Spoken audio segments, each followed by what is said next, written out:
What's good? It's your boy CJ Goodfella back with the Boxing Clinic one time for the one time LDBC up in the building. Real Boxing Talk 101. Speaking on, the prediction video, breakdown prediction for Manny Pacquiao versus Jeff Horn. Now, I'll tell you this, I wasn't excited about this fight at all, but, I got a little bit more intrigued when it was on ESPN. A lot of people act like that's a big, huge step back for Manny Pacquiao. I think it's a good step in the right direction for him. For the simple fact that, now boxing fans who couldn't afford $60, $70, $80 to see Manny Pacquiao fight in HD or standard definition can see him fight for free. Basically for free for basic cable on ESPN. I think it was a wonderful deal that Walt Disney and Top Rank do.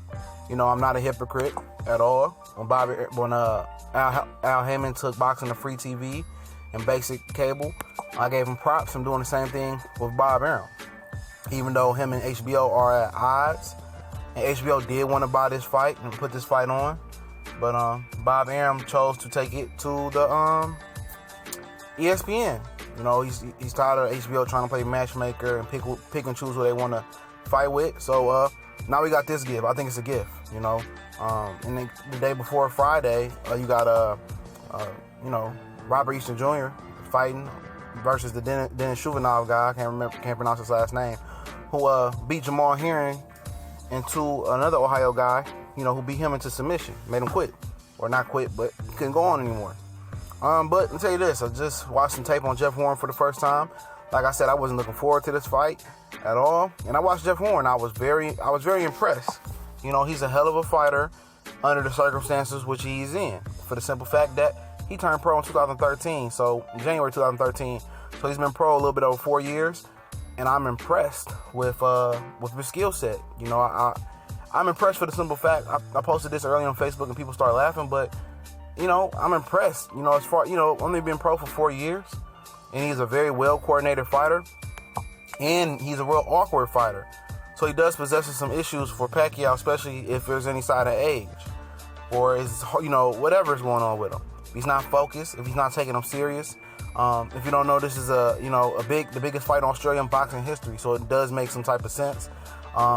In the 50,000 seat Suncorp Arena in Brisbane, Australia. It's almost sold out. So it's going to be a hell of a venue. And it's a hell of money for Pacquiao. People want to see him fight Terrence Crawford. Everybody wants to see that fight. But he's out here making business decisions, just like Floyd Mayweather, just like Miguel Cotto, still in the game, making business decisions. They're not fighting the best. They're fighting who brings the most money.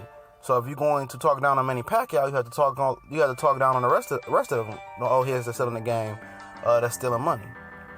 But, Jeff Horn, if you haven't seen him fight, very awkward guy, very coordinated, very fluid. I wasn't expecting him to be that fluid and coordinated like he was. I took a look at a couple of his fight tapes, and in large part, I watched him fight Randall Bailey. And Randall Bailey is a great puncher. Still, when he fought him in 2016, the old men still have power. He knocked the fuck out of Mike Jones and knocked him into where the fuck is he at? And a lot of people thought he was going to be the next big thing, like 6'1", very muscular, a lot of skill. We haven't seen him since. He did lose to Devin Alexander with all that, and he retired versus Jeff Horn. He hit Jeff Horn with some good shots, and Jeff Horn never was, noticeably shooken up from the tape that I've seen him. He uses angles. He jumps in and out. He does some things in there that's very awkward and very, very hard to prepare for a regular fighter. Not saying that he fought the best competition, and that's what a lot of people look at. That's what I look at. But, he's a physical education teacher, and in this fight probably can change his life and, set him for life. So, I'm happy for him for this opportunity. Manny Pacquiao has an opportunity to finally stop somebody. I think he hasn't stopped anybody since he fought Miguel Cotto back in the day. And, Jeff Horn has a good jab. He has some good hooks. He uses angles. He has some good footwork. And, we know what Manny Pacquiao brings to the table. Manny Pacquiao brings a lot of explosiveness to this day. Still a lot of power in my opinion. He's just not finishing guys like he used to. He's more of a safety first fighter. So he's really evolving and changing with his age, which you have to do. When you move up in weight and when you change with your age, you have to evolve with your attack. So he's being more safety first and after being knocked out, he don't want to get knocked out again. So he's being versatile first. He can't be more reckless. And Jeff Horn seems to be a good counterpuncher as well.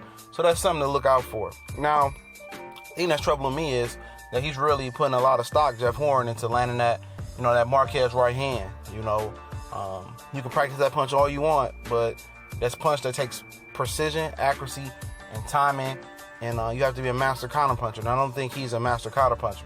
And I don't think he's going to be able to get the timing of Manny Pacquiao down, because this is a different Manny Pacquiao that fought Marquez. This is not a Manny Pacquiao that jumps in and jump out at will still. He thinks about jumping in and jumping out after he's been knocked out. So he's been taking his time and systematically picking his spots where to fight at for the most part. And with Jeff Horn, he thinks he's preparing for the Pacquiao that's reckless.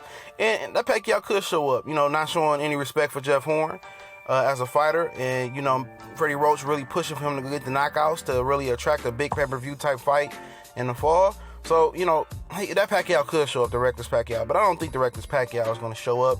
I think Pacquiao stops this guy, 10th round TKO, retains his title. I think Jeff Horn gets a lot of notoriety. I think he puts up a solid fight. I think he puts up a better fight than Tim Bradley and Jesse Vargas did, for the most part. But I think he still falls short. I think he shows a lot of heart, a lot of guts, a lot of glory.